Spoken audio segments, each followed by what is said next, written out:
Viewers, ये देखें हम लोग माश की दाल के दही बड़े बना रहे हैं। इसमें मैंने माश की दाल और जितनी माश की दाल है उसकी हाफ़ जो है मूंग की दाल भी ली है। मूंग की दाल ली है, उनको मैंने तकरीबन 3-4 घंटे के लिए भिगो दिया और उसमें 1 पीस 1 इंच का 1 पीस अदरक का और थोड़ी सी प्याज, इतनी ही प्याज दूसरी ट्रिप में भी डालूंगी। इसको हम पीस लेंगे। ये देखें, ये हमारी दाल पिस गई है। इसमें जो मैंने प्याज डाली थी, अदरक डाला था, सब पिस गया। अदरक डालने की वजह ये है कि माश की दाल जो है वो बादी होती है, गैस करती है। अदरक साथ में डल जाती है ना, तो फिर वो हमारे लिए सही हो जाती है सेहत के लिए। तो ये पीसा। इसी तरह मैं बकिया सारी दाल जो है, ये जो सारी दाल है, ये इसी तरह ये इतनी प्याज डाल के ये सब मैं पीस के रख लूँगी। फिर मैं उसके बाद जब सारी दाल पिस जाएगी फिर मैं बताती हूँ इसमें क्या क्या शामिल करना है। ये देखें, ये मेरी सारी दाल पिस गई है। अब मैं इसमें जो है 1 टेबल स्पून ज़ीरा डालूँगी, भुना हुआ कुटा। 1 टेबल स्पून कुटी हुई लाल मिर्च डालूँगी। 1 टेबल स्पून नमक अपने हिसाब से डालिएगा, जितनी दाल हुई ना उसी लिहाज से। ये मेरी दाल है ना, इस लिहाज से मैं बता रही हूँ। अगर आप ज़्यादा दही बड़े बना रही हैं तो जो है वो आप इसको नमक, ज़ीरा और का ये जो मिर्च है, कुटी मिर्च, इनको अपने उसके हिसाब से चेंज भी कर सकती हैं। इतना तो आइडिया होता है ना कि कितनी दाल है तो कितना सब डलना चाहिए। अच्छा, इसको फ्रीज़ भी कर सकते हैं। रमज़ान से पहले इसको बनाकर और इसको फ्रीज़ करके रख दें। बस जब इसको ज़रूरत हुई, जितने दही बड़ों की ज़रूरत हुई, मतलब फ्राई करके इसमें सब मिला के इसको 1-2 घंटे के लिए मैं राइस होने के लिए रखूँगी। उसके बाद इसमें ऑयल में फ्राई करके ठंडा करके मैं फ्रीज़ कर सकती हूँ। अच्छा, इसमें मैं 1 टीस्पून, बस ये इतनी ईस्ट डालूँगी। इससे जो है ये फ्लफ़ी सा हो जाएगा ज़ायस का आटा। देखें, नमक, ज़ीरा, कुटी हुई लाल मिर्च और ईस्ट, ये सब मिला के अब मैं इसको फेंटूंगी। इसको फेंटना बहुत है, कम से कम आपको 10 मिनट तो फेंटना है, ताकि ये जैसे ये सख्त सा हो रहा है ना, इसको इतना फेंटेंगे कि फ्लफ़ी सा हो जाए। ठीक है, इसको इस तरह फेंटते रहेंगे। जितना आप फेंटेंगे और ये हल्का होगा, ये जो मटेरियल है, बैटर है, ये जितना हल्का होगा ना, फ्लफ़ी, इतना ही ज़्यादा दही बड़े जो ऑयल में जो ना वो हल्के तैयार होंगे, उनके अंदर वो अंदर से कच्चे नहीं होंगे। तो लिहाजा इसका सारी मेहनत इसके फेंटने पर है। कम से कम 10 मिनट तक तो ये फेंटना है। ये देखें, ये इतना ज़्यादा हल्का हो गया ना, ऐसा लग रहा है कि जैसे मैंने अंडे की जर्दी सफ़ेदी को बीट किया हुआ है। इतना फ्लफ़ी सा हो गया।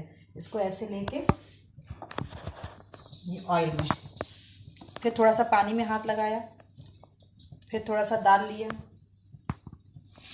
ये इसको ऐसे दबा के थोड़ा सा, और ये फूलेंगे बाकायदा इसमें। ये देखें, बस अब ये जो है ना सारे, जब इस तरह सारे फ्राई होके मैं निकालूंगी तो फिर मैं आपको दिखा दूंगी किस तरह फ्राई हुए। ठीक है व्यूअर्स, ये अब दही बड़ों के लिए दही तैयार कर लेते हैं। अभी जब तक दही बड़े रेस्ट पे रखे हुए हैं, अभी मैं इनको फ्राई करूंगी। जब तक हम इसका दही तैयार कर लेते हैं। दही को पहले फेंट लिया, उसके अंदर मैं 2 टेबल स्पून शुगर, 1/2 टीस्पून नमक। अच्छा, शुगर ये है कि आप अपनी मर्ज़ी से भी कर सकते हैं। जो ज़्यादा मीठे दही बड़े खाने हैं वो जो है ज़्यादा चीनी डाल लें, और जिनको जो है कम मीठे खाने वो कम डालें, और जिनको जो है बिल्कुल शुगर पेशेंट है, उनको चीनी वाले खाने ही नहीं है, तो वो मत डालें चीनी, सिर्फ नमक डालें। नमक डाल के और बस ये दही फेंटें, उसमें नमक डालें। अच्छा, ये मैंने एक चीज़ और तैयार की है। ये है थोड़े से पानी में, मेरे ख्याल में 1/4 कप, 1/4 कप, थोड़ा सा बस पानी में मैंने 1 चमचे कॉर्नफ्लोर को पकाया है जिस तरह। और जब वो बिल्कुल पक के ट्रांसपेरेंट सा हो जाए ना, ये कॉर्नफ्लोर का मिक्सचर भी डाल के, इससे इसके अंदर जो बाज़ार वाली दही में लुक होती है ना, वो आती है। बिल्कुल जैसे लगता है ना कि कुछ लेस सा है, वो डालेंगे, उसको चलाते जाएंगे। और दही गाढ़ी है, इसमें थोड़ा सा पानी डाल के देखेंगे बस। इतना ज़्यादा पतला भी नहीं कर लेंगे। ये दही का बैटर तैयार हो गया है। उसको एक दफ़ा चमचे से चख लेंगे कि इसका नमक कैसा है। इसको एक दफ़ा चमचे से चख लेंगे नमक वगैरह इसका।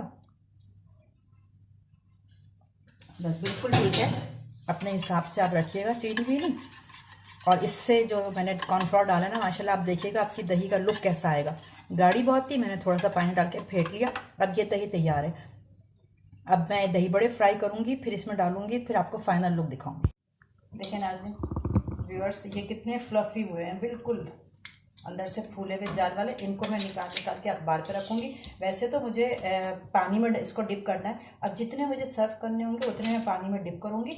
बाकी जब ये बिल्कुल ठंडे हो जाएंगे ना, ये दही बड़े जो निकले हुए, इनको किसी एयर टाइट बॉक्स में भर के रख देंगे। फिर जब आपको बनाना हो, जब पानी में भिगोएं। ये देखें इतने सॉफ्ट हैं, इतने सॉफ्ट कि कुछ हद नहीं। उसके बाद जब मैं इसमें निकाल रही हूँ, जितने मुझे बनाने होंगे उतने मैं पानी में भिगोऊंगी और दही बड़े में डाल, वो दही जो बनाई हुई है भी आपके सामने, उसमें सब डाल के और असम्बल करके दिखाऊंगी। और बाकी जो है ना, मैं ठंडे करके, बिल्कुल ठंडे, गर्म ना हो, बिल्कुल ठंडे जो है उनको एयर टाइट बॉक्स में पैक करके रख देंगे।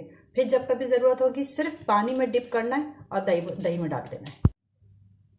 ये देखें 10 मिनट हो गए हैं मेरे दही बड़ों को भीगे हुए। अब मैं उनको इस तरह दबा दबा के सारे पानी निकाल के इसमें सेट कर दूँगी।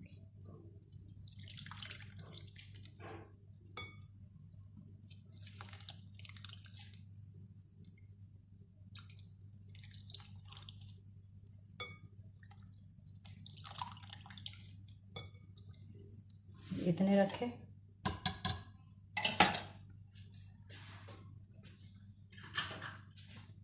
उसके बाद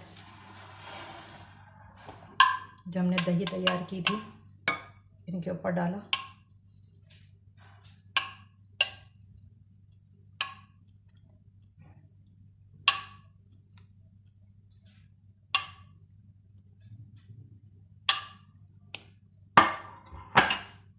फिर बकिया दही बड़े।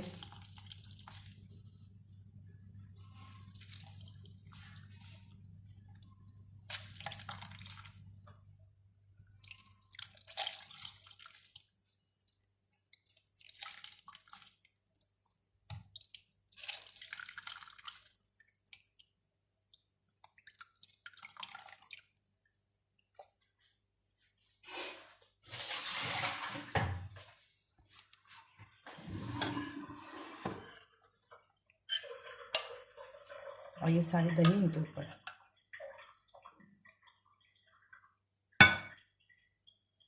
ये पूरी ढक जाए, ठीक है।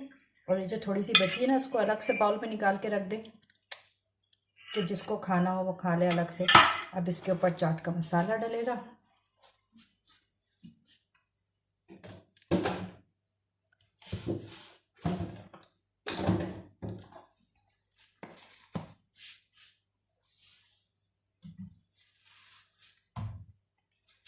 इसके ऊपर चाट का मसाला,